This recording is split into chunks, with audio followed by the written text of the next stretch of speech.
Hello there, boxing fans around the world. Thank you for joining me once again here on Talkin Fight for another episode of Boxing News Today. Let's have a look at what we're going to start. International Women's Day. Let's start off with Claressa Shields, who's made an offer through Salita Promotions, their manager, to tackle Natasha Jonas, potentially. Let's see what this story is about. Claressa Shields has welcomed a blockbuster showdown with Natasha Jonas as the undisputed middleweight champion eyes a return to the UK in 2023.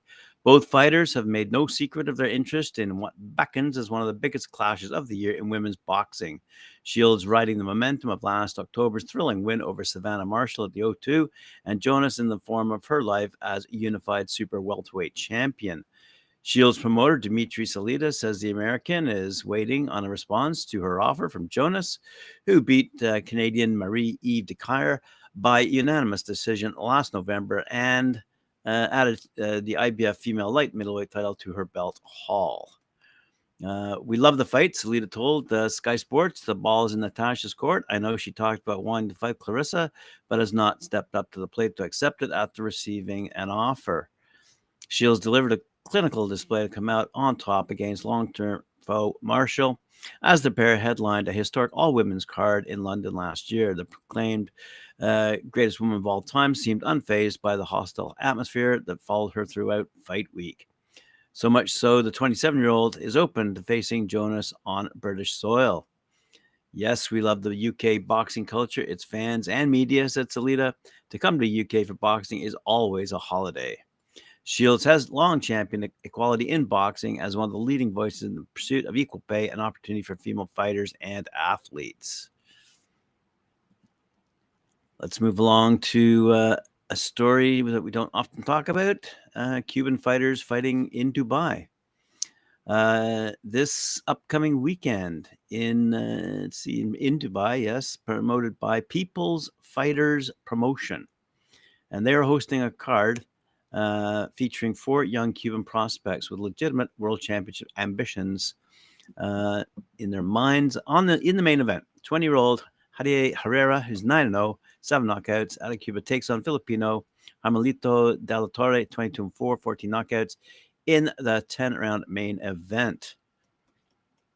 In the co-main event, another undefeated Cuban prospect, 22-year-old super welterweight Jan Marcos, 7-0, 6 knockouts, looks to extend his unbeaten streak as he takes on the 27-year-old WBC Asia Silver champion Troy the Hawk Coleman, who's 10-1, by the way, out of Staffordshire, England.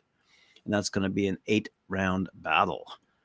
So a quick look here in the featured undercard fight. Undefeated 19-year-old super welterweight Jesus Gamboa, 8-0, 2 knockouts, looks to extend his unbeaten streak against journeyman Adam Dui Abduhamid. He's 17-12 with 9 knockouts, also fighting out of the Philippines. Another undefeated 19-year-old Cuban will look to rack up another win as featherweight Diane Gonzalez. He's 8-0, 6 knockouts, takes on Ali Laurel, who's 19-7-1 with 11 knockouts of his own.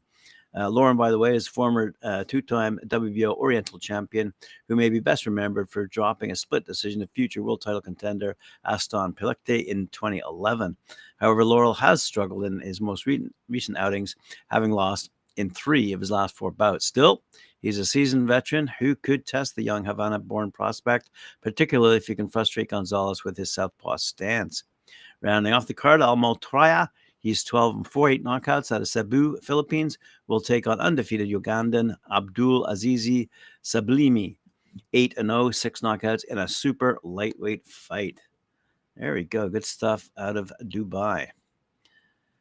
As a follow-up to yesterday's fantastic story about Tyson Fury and Oleksandr Usyk, we see now today that in a story, again, written by Charles Brown, I must emphasize, not my own words here, in a sign that Tyson Fury has no desire to fight unbeaten 3-belt heavyweight champion Oleksandr Usyk for all the marbles in the division. The big 6'9" Gypsy King has rejected a 60-40 split for the winner of his fight with the talented champ, scheduled for April 29th at Wembley Stadium in London. Usyk's promoter, Alex Krashuk, reports that WBC belt champ Fury, 33-0-1, 24 knockouts, turned down the offer of a 60-40 split for the winner that he had proposed to solve the impasse, but it wasn't good enough for the big Brit, who wants a figure rather than a split. Fury asking for a figure for a limited pot of money in the UK means that the only way the fight would happen is if Usyk accepted what was left, which likely would be nowhere near what he would have made with the deal that he had already agreed to from the Saudis for the fight before those plans went up in smoke. Krasiuk says it's possible that Fury isn't physically and or mentally ready for the fight with Usyk at this time, so he's pricing himself out. There were already reports that Fury had asked the Saudis for too much money and blown the deal with them. In looking at how out of shape Fury appeared during his brother Tommy's recent fight in Saudi Arabia last month on February 26th, there's no way, according to Charles Brunn, that Tyson could burn the fat off his belly in time for the April 29th fight. No way, he says. With the huge money the fight could have gotten if it was staged in Saudi Arabia off the table, thanks to Fury, it meant the match would need to take place in the UK, where there wouldn't be the same revenue. If Fury was still looking to figure, the only way that fight could happen is if Usyk was willing to take considerably less than him, which is obviously something he's not going to do as a 3-belt champion to Tyson's lone 1. Added Krasiuk, if he doesn't want it, we can't make him want it. We're not asking for a figure, we're asking for a split. And probably split doesn't work well if somebody's asking for a figure, and I can definitely say that's not our party. Finally, we initially agreed to 50-50, but Tyson asked for bigger money. Maybe Tyson's not ready yet. Maybe he's not ready mentally. He's not ready physically, added Krasiuk. The fight should happen someday. We can only hope. Anyway, let's move along to the final story of the day. I wanted to let you know that boxing is alive and well on the big screen. It seems that Creed 3 emerged victorious at the box office with its impressive $58.7 million debut, setting a franchise record while dethroning two-time domestic charts champ Ant-Man and the Wasp: Quantumania.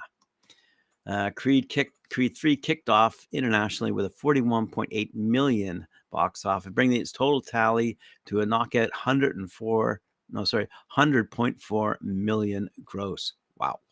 It's also a big win for theater owners who are banking on the good fortunes to continue in March with upcoming releases such as Scream 6, Shazam! Fury of the Gods, and John Wick Chapter 4. Heading into the weekend, Creed 3 was projected to earn $36 million to $40 million, 36 to 40 million, not bad, which would have already been enough to establish a new high watermark for the series. The first Creed, which relaunched the decades-old Rocky films in 2015, powered to a $29.6 million box office in its first weekend, while its 2018 sequel, Creed 2, opened to a $35.5 million weekend. But the third installment, directed by series star Michael B. Jordan in his feature filmmaking debut, got a boost from stellar reviews and strong audience scores. Initial ticket buyers who awarded the film an A- cinema score were 63% male, while 55% were between the ages of 18 and 34, which gives you an indication of where the boxing audience lies, quite frankly. And they even go on to suggest that these audiences are quite diverse. 23% being white, 28 were Latino, 36 were black, and 13% were Asian, according to post-track data. Anyway, Creed 3 also benefited from the pricier IMAX tickets. At a huge 38% of business came from the premium large format screens, as well as better than expected turnout on Friday with 22 million alone. Wow. Said IMAX CEO Rich Gelfond. Michael did an excellent job launching the film, and in doing so, offering further proof that the box office is back and ready to support this year's strong, diversified slate. The $75 million budgeted Creed 3 is the most expensive film in the trilogy. Its predecessors cost $35 million and $50 million respectively, but box office analysts are optimistic about its theatrical run. Jordan stars in the movie as heavyweight champ Adonis Creed, son of boxing legend Apollo Creed, alongside Jonathan Majors as his childhood friend turned rival. It's the first entry in the long-running series without Sylvester Stallone, who originated the role of Rocky Balboa and returned in the spin-off as mentor to Adonis. His absence didn't appear to impact ticket sales. Yeah, obviously. After 6 Rockies and 2 previous Creeds, the story continues to resonate and business is up. It's impressive, says David Gross, who runs the movie consulting firm Franchise and Entertainment Research. Weekends like this are good news for the industry, and I might add, they can thank boxing. All right, Talking fans, thank you for joining me once again. Appreciate it. Remember to like, share, subscribe, hit that notification bell, and we'll see you later on at 4 p.m. Eastern Time when I join Mike Orr and Cedric Ben for their show, Knuckle Up.